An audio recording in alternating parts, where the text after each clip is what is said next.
In the spring of 1963, when American bombers were already capable of crossing continents and the first astronauts had looked back at Earth from orbit, a 19-year-old East German soldier climbed into a Soviet-built armored vehicle and decided that if his government would not let him cross a street, he would drive straight through their wall instead.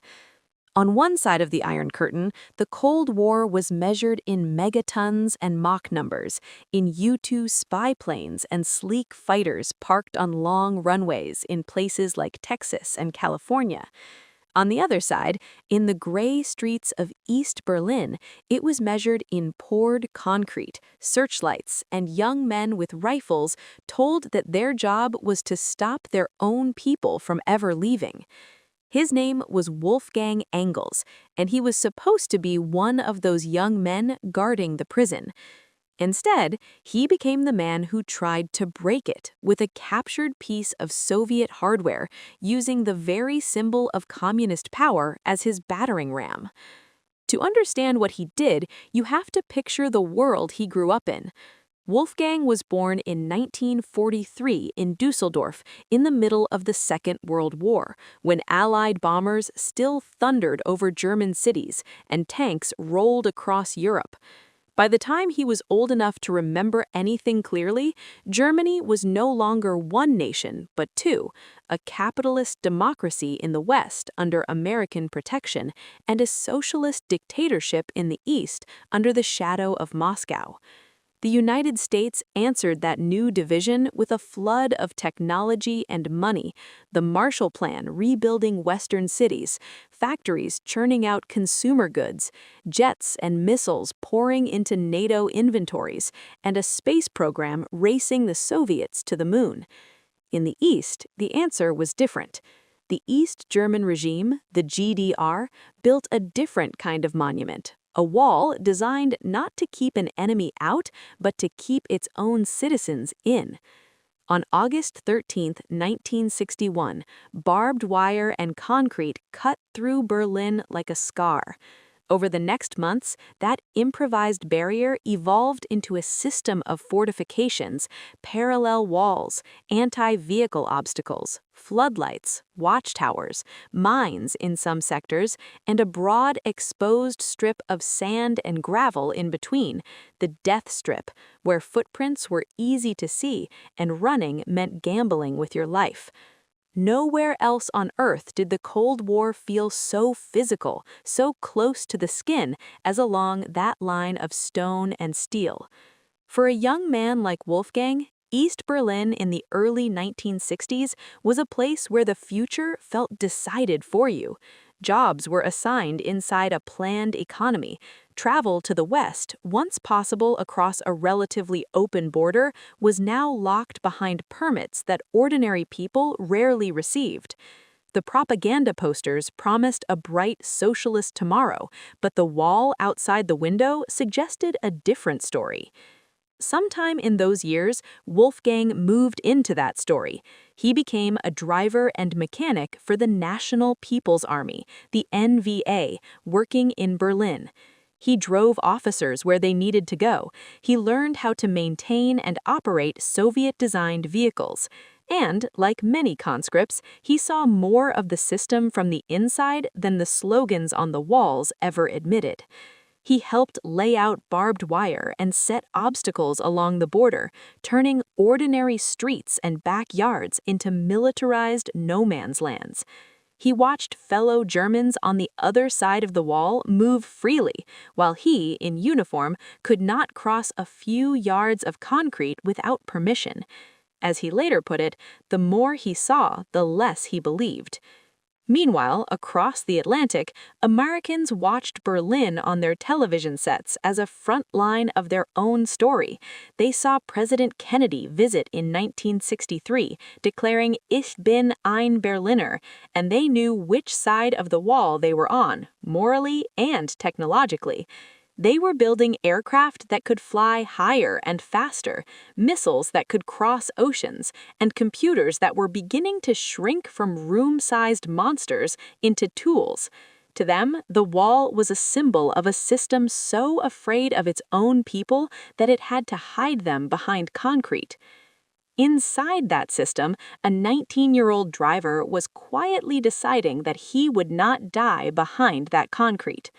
Wolfgang's disillusionment with the GDR and with communism deepened as he watched the everyday absurdities of life under a surveillance state. He could not vote the regime away. He could not simply walk across the border. So, like so many people trapped in unfree systems, he began to think in terms of escape. His work exposed him to one of the most visible symbols of Soviet power in East Germany, armored vehicles.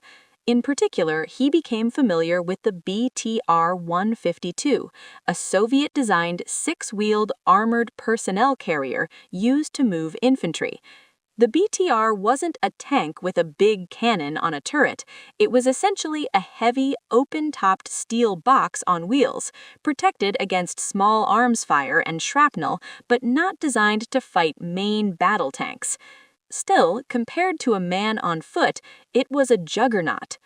Wolfgang learned how to start and drive these machines, how they handled on pavement, how quickly they could accelerate over a short stretch of road. He knew that before every May Day parade, the big socialist holiday on May 1st when tanks, rockets, and troops rolled through cities to impress domestic crowds and foreign observers, these vehicles would be serviced, fueled, and staged in and around Berlin. There would be movement, confusion, and moments when a single armored carrier might sit for a few minutes without its full crew. Out of those simple facts, Wolfgang built something daring. If he could get his hands on a BTR-152 during those preparations, he thought, he might be able to drive it through the streets, aim it at a section of the wall, and hit the barrier hard enough to break open a path to the west. It was insane. But it was a kind of insanity Americans would recognize from their own stories of desperate heroism in war. A single soldier deciding that if the door's locked, you don't ask politely, you kick it in. He began laying the groundwork in a very human way. He befriended other drivers, trading favors to get more time around the armored vehicles. He let them drive the staff car that he usually operated in exchange for opportunities to sit behind the wheel of the BTR. He learned the sequence of switches, the feel of the clutch, the bite of the brakes, the time it took to get the lumbering machine up to speed. In April of 1963, the preparations for the upcoming May Day parade were underway. On April 17th, Wolfgang reported for duty like any other day. Blindados were being positioned, checked, and lined up. At lunchtime, the crews left their machines to eat. One BTR-152 sat unattended. This was the moment his plan became more than a thought experiment. He climbed into the empty armored carrier, started the engine, and rolled away from the staging area as if he belonged there. No one stopped him. In a military city used to vehicles of all kinds rumbling through its streets, an APC on the move did not look suspicious.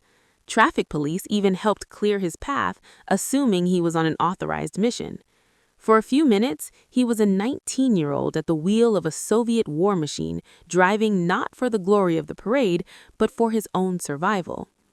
Somewhere in the maze of Berlin streets, he stopped long enough to shout at a group of young East Berliners on the sidewalk. "I'm going to the West," he called out. "Who's coming with me?" No one was brave or reckless enough to climb aboard. They watched him go, having no idea they were turning down a one-way ticket out of their country. Wolfgang headed toward a section of the wall near the intersection of Bernauer Strasse and Strelitzer Strasse, an area already infamous for escapes and deadly confrontations. There, the border fortifications were a layered system, an outer fence, obstacles to stop vehicles, then the main concrete wall, 3 meters high and topped with more wire. He lined up the BTR-152 on a straight stretch of road facing the barrier. In front of him, about 100 meters of pavement, roughly the length of a football field. Beyond that, the gray plate of the wall, the thin line between a system that claimed him and a world that did not. In that moment, the Cold War wasn't about missile counts or strategic doctrines. It was about whether one man in a Soviet-built machine could punch through a Soviet-designed wall using nothing more than courage, timing, and a little stolen fuel. He jammed the accelerator to the floor. The diesel engine roared, gears whining as the BTR lumbered forward and then gathered speed. Buildings on either side blurred into streaks of brick and concrete. Somewhere ahead, a border guard might have been turning his head, frowning at the sight of an armored carrier coming toward him too fast and in the wrong place. The BTR hit the first obstacles like a sledgehammer. Barbed wire snapped and flew like whips. Low concrete blocks shuddered, cracked, and tumbled aside. Then the full weight of the armored hull slammed into the main wall. The impact tore chunks out of the concrete, spraying shards outward, and drove the front of the vehicle into the structure, but it did not blow a clean hole straight through. The nose of the APC ended up jammed in the barrier, its front section forced partway into the wall, its rear still on the East Berlin side, the whole machine stuck in a brutal embrace of steel and stone. From the west, it looked like someone had fired a Soviet battering ram into the wall and left it hanging there, like a spear lodged in a shield. From inside, it felt like being in a crushed can pinned between two fists. Wolfgang realized immediately that the plan had only half worked. He had created a breach, but not a door. He could not simply open the rear hatch and walk out into West Berlin. The hull was wedged, the path blocked. So he did the only thing that made sense. He climbed up. The BTR-152 had an open or semi-open top, designed so troops could stand and fire or bail out quickly. Wolfgang pushed himself up through the top, emerging into open air and dust, with the jagged lip of the broken wall and loops of barbed wire above and around him. As he scrambled toward the west, an East German border guard on the nearby strip, a man named Paul H., saw him and raised his weapon. From Wolfgang's throat came the instinctive plea of anyone caught between flight and a bullet. "Don't shoot!" The guard fired anyway. One bullet tore into his back and exited through his chest, punching a bloody tunnel through his body.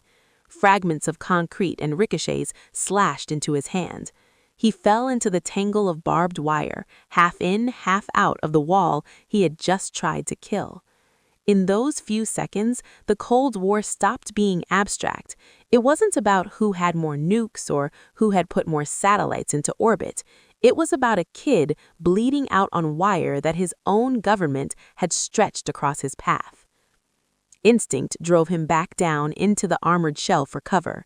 He slumped inside the BTR, bleeding while bullets cracked against steel and stone.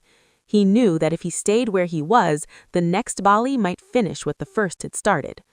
On the West Berlin side, policemen and civilians had been watching the wall from observation platforms, as they often did. They saw the armored vehicle charge, saw the explosion of debris, heard the shots. They understood almost instantly that someone from the east was trying to break through. Then something else happened that turned this from a one-sided execution into a showdown. Some of the rounds fired by East German guards and the shards of stone they kicked up flew over into West Berlin territory, striking near the onlookers and police. Under international law and under the logic of any cop on the street, that meant the people on the western side were now under fire. West Berlin police responded. They drew their own weapons and returned fire in the direction of the border installations, not to start a war, but to push the East German guards' heads down and give the trapped man a chance. For a brief moment, there was a genuine exchange of shots across the line, two systems snarling at each other over the broken spine of the wall. And under that curtain of confusion, ordinary West Berliners did something extraordinary. Near the breach, there was a corner bar, the Heidelberger Krug, a simple neighborhood pub. Its patrons had heard the crash and the gunfire. They ran out into the street and toward the damaged wall. They saw Wolfgang tangled in the wire, blood soaking his uniform. With bullets still cracking in the distance, they did not turn away. Instead, they formed a human ladder, climbing on each other's shoulders to reach up into the gap, stretching out their hands into the space between systems. Someone grabs his arm. Someone else cut or tore away the barbed wire snarled around his legs and torso. They hauled him, limp and bleeding, through the opening and dropped back down onto Western soil with his weight in their arms. They carried him into the bar, onto a table. Inside, instead of portraits of party leaders, there were bottles of whiskey, brandy, and Western cigarettes behind the counter. When he came to, for a moment, he thought he might be delirious. Then he saw the labels on the bottles, brands he had never seen legally in the East, and he realized exactly where he was. I knew I was in the West, he would later say. From there, an ambulance took him to a hospital in West Berlin. Doctors operated on his wounds. The bullet that had gone through his body had missed vital organs by little more than luck and anatomy. He spent weeks recovering, sharing a ward with a famous surgeon who happened to be a patient there and who took an interest in his case. He had done it. With one stolen piece of Soviet armor, he had turned a static symbol of communist permanence into a shattered, smoking scene and stepped through it alive. But victory came with a cost. In the GDR, his act was branded as Republik Flucht, flight from the Republic, a crime that, in the eyes of the regime, made him not a refugee, but a traitor. His mother, a devoted communist, rejected his choice. She never forgave him for choosing the West over the state she believed in, and she refused contact, making his personal escape a family fracture as well. In West Germany, however, he was welcomed. He settled in the Federal Republic, studied, and eventually became a teacher of biology and history in the town of Soltau, far from the concrete line he had once tried to destroy. In his classroom, he taught students about life, about the past, and, silently, about the price of freedom. Decades later, journalists and historians sought him out. On the 25th anniversary of the fall of the wall, news outlets like the BBC interviewed him, walking with him back to the site where his armored carrier had lodged in the concrete. German newspapers reconstructed the events almost minute by minute, tracing his stolen route and the moment when East German bullets crossed into the West. Seen from a distance in time, his escape feels almost like a lost scene from a war movie, a lone vehicle charging a hated barrier, gunfire from the ramparts, neighbors scrambling to pull a wounded man to safety. But it is also something more subtle, a snapshot of how the Cold War looked and felt on the ground, beneath the level of nuclear standoffs in summit meetings. For Americans, the story of Wolfgang Engels resonates on several levels. First, there is the sheer audacity of the act, which echoes the kind of individual daring Americans admire in their own military history, from GIs improvising under fire in World War II to pilots flying crippled aircraft back to base. Second, there is the contrast between systems. The armored carrier he stole was a product of a centralized, top-down military-industrial complex, mass-produced Soviet hardware, parked in rows, destined for parades meant to impress and intimidate. The wall he hit was the endpoint of a bureaucracy that believed concrete and rifles could freeze human desire like insects in amber. The response from his own side was mechanical: give warning, fire when ordered, write a report. On the other side of that broken concrete, the reaction was different. Civilians made a decision in seconds to risk their lives to save a stranger. Policemen chose to lay down a line of covering fire, not because a manual told them to, but because they saw a human being caught in a kill zone. They improvised, they acted, and they turned Soviet armor into just another piece of scrap metal at the foot of a crumbling idea. During the same decades, Soviet officers and political leaders watched films and intelligence reports about American capabilities. B-52 bombers in tight formation, aircraft carriers bristling with jets, the black silhouette of the SR-71 slicing the sky at altitudes they struggled to match. They saw Mercury and then Apollo lift off, carrying Americans beyond the atmosphere, while their own propaganda tried to keep pace. In that sense, the technological race was as much psychological as physical. Each launch, each new aircraft, each microchip, a reminder that they were up against a society whose strength was not just its machines, but the freedom and competition that made those machines possible. Wolfgang's story is a small-scale reflection of that larger reality. He took a piece of Soviet technology, built to project power on the streets of a socialist capital, and used it for exactly the opposite purpose: to break out, to break through, to get away. And when that machine failed to do the job completely, it was not another machine that finished the work, but people, West Berliners reaching across rubble and wire, doing in flesh and blood what no party directive would have allowed. In the years that followed his escape, more and more people slipped under, over, and through the inner German border. Some dug tunnels, some floated in homemade balloons or flew in tiny aircraft. Each of those stories chipped away at the image of the wall as something eternal. Each one reminded both sides that no amount of concrete can permanently contain a human being who has seen another way of life and refuses to unsee it. When the wall finally fell in 1989 and television screens around the world showed East and West Berliners standing together on top of what had been a death strip, it looked like a sudden miracle. In reality, it was the culmination of years of pressure: economic, political, cultural, and personal. People like Wolfgang had been testing that barrier long before it cracked open, proving that the system built to keep them in was more brittle than it looked. Today, when you walk along Bernauer Strasse, the wall is mostly gone. Metal rods and memorials trace where concrete once stood. Tourists pass plaques and photographs without always knowing that one of those images shows a BTR-152 wedged in a broken slab and a young man climbing out of the top into gunfire. But if you look closely, you can still feel the weight of that moment. You can imagine the roar of the engine, the shock wave of steel against stone, the shout of "Don't shoot!" the snap of gunfire, the scrape of shoes and hands as people on the free side reached up to pull someone through.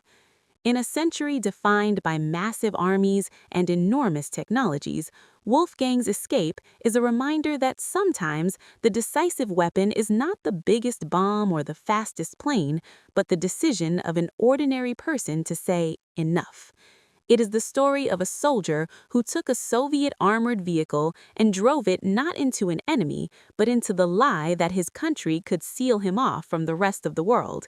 And when you watch that story from an American living room, knowing the role your country played in holding the line in Berlin, in out-innovating a dictatorship that thought it could outbuild history, it's hard not to feel a mix of pride, fascination, and deep curiosity about just how many other walls, visible or invisible, have fallen for the same reason. Because, in the end, whether it's a tank, a plane, a rocket, or a battered armored carrier stolen by a 19-year-old, technology in the hands of free people tends to point in one direction, toward the nearest exit from tyranny.